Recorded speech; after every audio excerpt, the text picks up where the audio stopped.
नमस्कार दोस्तों, हमारी आज की कहानी का नाम है चाय। कमला देवी बिस्तर पर पड़े पड़े बहू संजना से कह रही थी, बहू चाय दो, दे रही हूँ, एक हाथ 10 काम। आपको चिड़िया बोली नहीं कि चाय चाहिए? अरे बिस्तर पर ही तो पड़ी रहती हैं, 2 मिनट देर से ही चाय पिएंगी तो कोई आसमान नहीं टूट पड़ेगा। दे रही हूँ, झल्लाते हुए संजना बोली। सच है, महंगाई के इस युग में बूढ़े बुजुर्ग भार के सिवा कुछ नहीं, इन्हें तो बस खाना खाना ही लगा रहता है।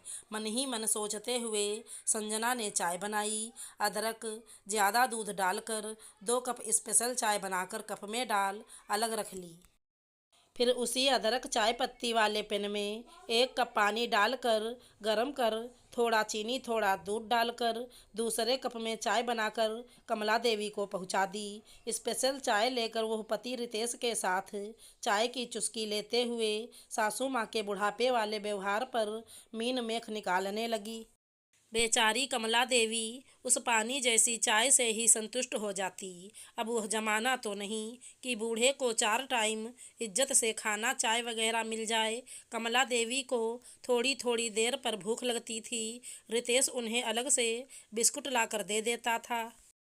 वह उसे सिराहने के पास डिब्बे में रख लेती। दिन भर में वह चाय के बहाने भूख मिटाने के लिए चाय बिस्कुट खा लेती थी। संजना नियम से 4 टाइम वाला नाश्ता खाना तो दे देती थी, मगर कब ताज़ा परोसेगी कहा नहीं जा सकता। सुबह 2 बासी रोटी या ताज़ी सब्जी तो कभी कभी फ्रिज में रखी सब्जी गरम करके दे देती।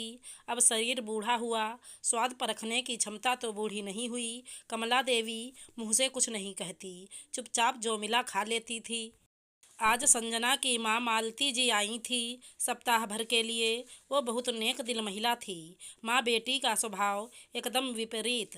माँ के आने से संजना काफ़ी खुश थी। किचन में काम करते हुए वो अपनी माँ से गप्पे मारती। कभी कभी कढ़ाई से गर्मा गर्म कचौड़ी प्लेट में देते हुए माँ से कहती, माँ चखो तो कैसा बना। मालती जी इनकार करते हुए कहती, आग पर चढ़ा चढ़ा नहीं खाना चाहिए, तुम बना लो फिर बैठ कर खाएंगे। इतना कहे वो बनी हुई कचौड़ी प्लेट में लेकर कमला देवी को देने चली गईं।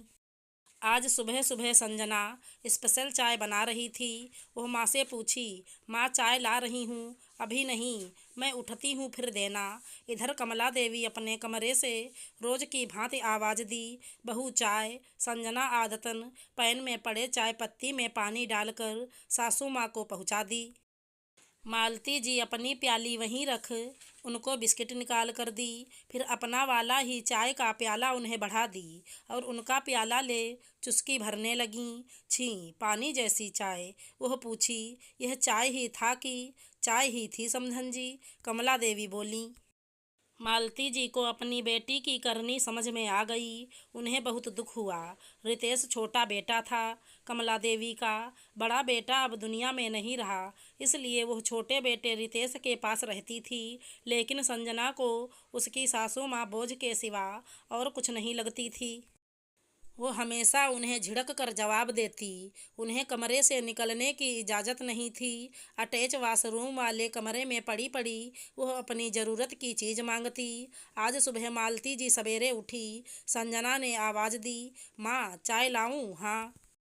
संजना मालती जी को चाय थमा। सासू माँ की चाय लेकर बढ़ने लगी।